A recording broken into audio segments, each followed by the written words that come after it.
Magic. I am a wizard! History. I'm an old wizard! The magic historian. My bones hurt.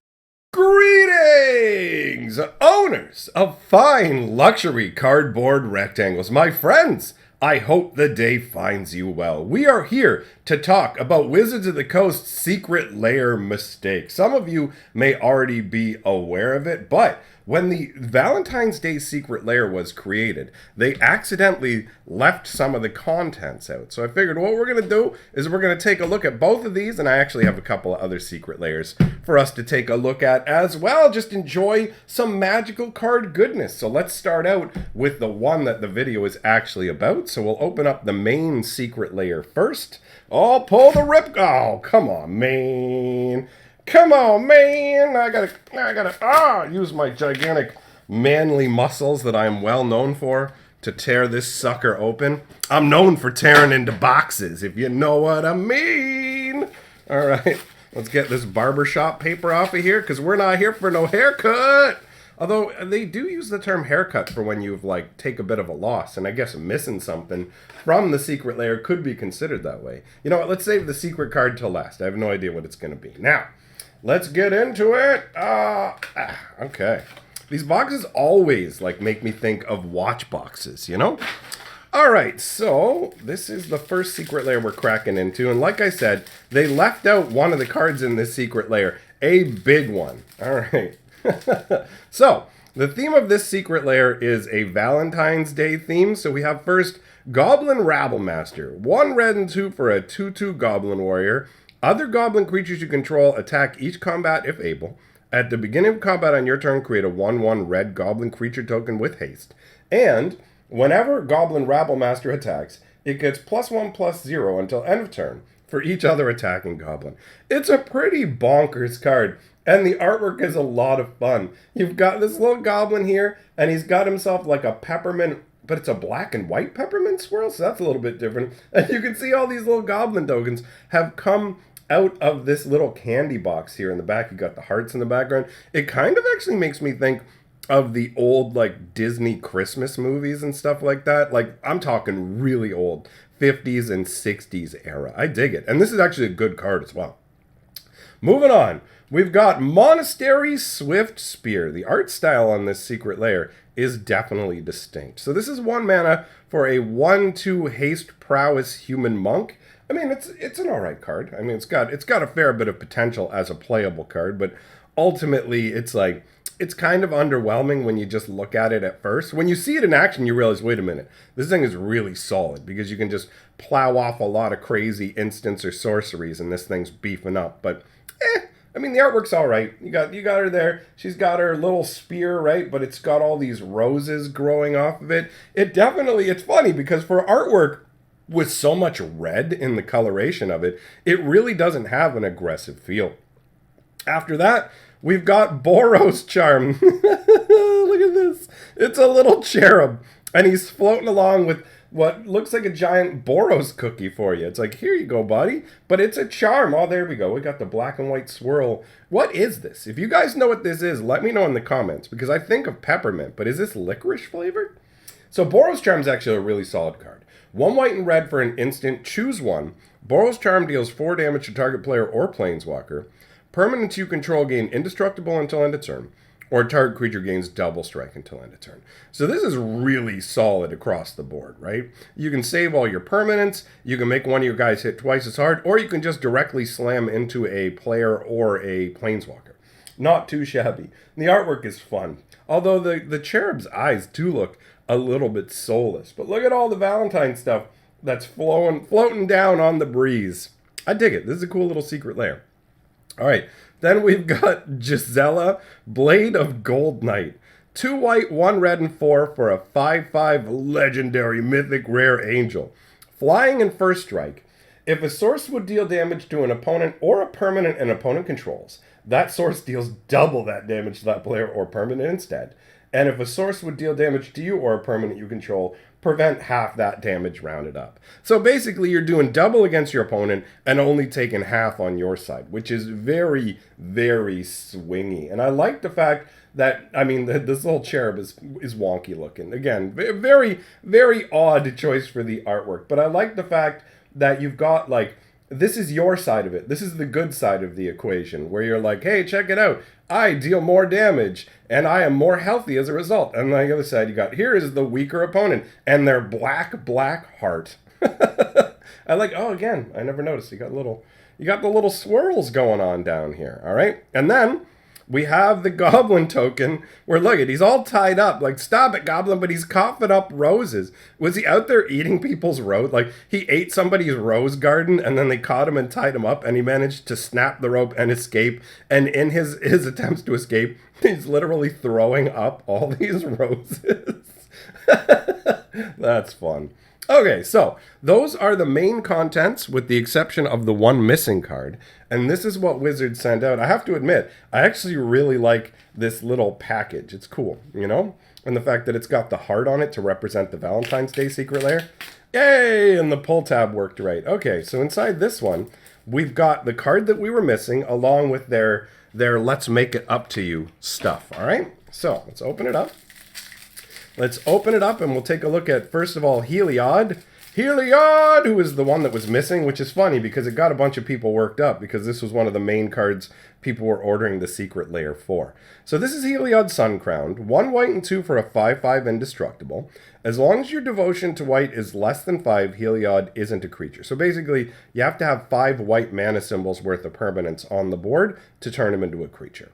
Whenever you gain life, put a +1/+1 counter on target creature or enchantment you control, and 1 white and 1, another target creature gains lifelink until end of turn. Obviously, he's used in like some combo decks, but just on his own. I've always found this to be a fairly intimidating card to play against because he's beefy and he'll just pop to life out of nowhere and go, oh, by the way, I'm indestructible and I built up a bunch of counters. Now, he doesn't really look that intimidating in this artwork. He looks kind of willowy and wispy. He's got a gigantic spear that's actually made out of a massive heart. But for me, the most striking part of the artwork is definitely the deep sleeves of his robe that show the twilight Nixian sky. That's pretty awesome, I have to say.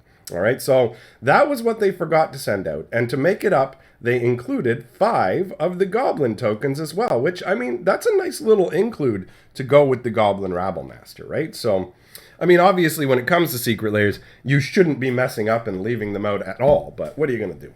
Now, we're going to take a look at the unfathomable crushing brutality of basic land. Oh, so edgy. So edgy. Let's go put on some My Chemical Romance and join the Black Parade, my friends. All right, there we go. This box saw what I did to the other one, so it's behaving. All right. Ha! I feel so mighty. Unveil. Oh, wait a minute. Dude, am I literally forgetting? Hold on. Getting ahead of myself. I forgot all about the secret bonus card. Let's see what it is. Oh, it's a forest. It's the Tree Folk Forest from Jumpstart. Well, I'm glad I left it to the end because that's pretty underwhelming, admittedly. It's got some nice artwork, but it's underwhelming. Anyhow, let's move on to the next layer box here. Ah! All right, that one was stuck. Oh, yeah, look at that. It's thrash metal basic land. Let's get intense, dude. It's time to get out your jean jackets. No, your jean jacket vests. That's what you need. All right. Let's take a look. Let's take a look. Pretty awesome looking, actually. Although, it'd be really, really tricky for people who want to do their entire, like, deck with these basic lands. You'd have to buy a lot of the secret lairs, right? So, there is that. But if you're somebody who plays Commander and you just want, like, or you're just somebody who likes one-ofs of particular lands, then this is a cool choice. Look at this plains, man. It's so intense. You got the skull up here with these rocks with glyphs carved into them. Actually, that symbol right there, I'm playing a game right now called Tainted Grail, and that symbol features on rune stones that are used in that game. You got the sun in the middle, daggers here, crossed swords. Ultimately, I mean, aside from like the text, there's nothing really to say about it, just the artwork, right? So, let's move on. Oh, dude, this island looks awesome. You got the blue mana symbol in this ring sitting on the waves. You've got some like cloaked, hooded mage figures here. And then there's just a skull that's been left laying there forever with water rushing over it. This is the most intense island I've ever seen in my life. It's probably going to be that way for all these lands, let's be real. Oh, look at the swamp, man. You got the skull in the middle with the circle around it. It's like, parts of it are missing, right? Just like with the blue one. And then you've got two suspended upside down skeletons on either side as well. Man, that is awesome. These are great. Then we've got the mountain. Oh, you got some torches on either side. Oh, you've got a skull with flames like belching out of the eye sockets. That's intense, man. That's some good energy. I like that. And then we've got the forest. Oh, cool. All right. It's definitely has a naturey vibe with all the tree branches flowing around and stuff like that. And they're coming out of a skull. This has been here for a while because look at how much has grown up out of it. Like a death bloom. Intense. All right. Let's see what the bonus card is. The bonus card is another... Is this another Jumpstart land? Looks like it. All right. I gotta say, man, admittedly, the basic lands are incredibly underwhelming as Secret Lair bonus cards. I really think that was a mistake on Wizards of the Coast's part, you know? The secret bonus card should feel exciting, and I think they saw the secondary market of Jumpstart lands and thought to themselves, oh, you know what? This will be... oh, I didn't even notice this. Hold on. I just want to point something out. The inside of the Secret Lair for the Valentine's Day one actually is red on the inside. All right. So, that's kind of neat. Anyhow, yeah, I feel like they might have seen the secondary market value for Jumpstart lands and thought, wow, people really want these. And they're worth a bunch of money. Let's go ahead and include these. But the problem there is the fact that most people probably aren't aware that the Jumpstart lands matter, and they just see it as a foil basic land. And Wizards includes like 20 foil basic lands in their bundles now, so it's not going to feel... Oh, all right, man. Very, very, very rad is the name of the Secret Lair, since apparently I decided not to show you. Oh, come on, man. Really? All right. Oh, my God. It's beautiful. Oh, it's so... You know what? Let's get the bonus card out of the way, because this is just going to... Oh, never mind. Okay. It's Dovin Hand of Control. I was expecting a basic land. So this is a hybrid white, blue, and 2 for a 5 loyalty planeswalker. Artifacts, instants, and sorceries your opponent's cast cost 1 more to cast, and -1 until your next turn. Prevent all damage that would be dealt to and dealt by target permanent and opponent controls. So you can kind of gaseous form one of their opponents. Not one of their opponents, one of their creatures, I should say. Dovin looks awesome here. I'm a huge sucker for these stained glassed Secret Lair planeswalkers. Like, these things are awesome. I even got these styles on Arena. That's how much I like this stuff. So these to me are amazing includes. I mean, really, take a look at that and then like take a look at these. What's going to be way more exciting? It's like, whoa, it's a planeswalker and it's stained glass. That's amazing. Versus I got a swamp and a forest. It's like that Charlie Brown. I got a rock. All right, let's get this rip box out of here. Okay, now let's look at some beautiful fairy cards. Some beautiful fairies. All right. Oh, sweet fey creatures, man. I actually have the sleeves from this particular Secret Lair drop on my Arena deck right now because I think that the cards are so colorful and delightful. So first we've got Glen Elendra Archmage, 1 blue and 3 for a 2/2 fairy wizard. It's got flying, pay 1 blue, sacrifice Glen Elendra Archmage, counter target non-creature spell. And it also has Persist. And what Persist does is when the creature goes to the graveyard, if it didn't have a -1/-1 counter on it, put it back into play with a -1/-1 counter. So essentially, you get 2 uses out of this. You can counter 2 spells with it, which is really great. It only costs 1 blue to do it. It can stop any spell that's not a creature spell, so board wipes or any kind of problems. And the artwork is absolutely glorious.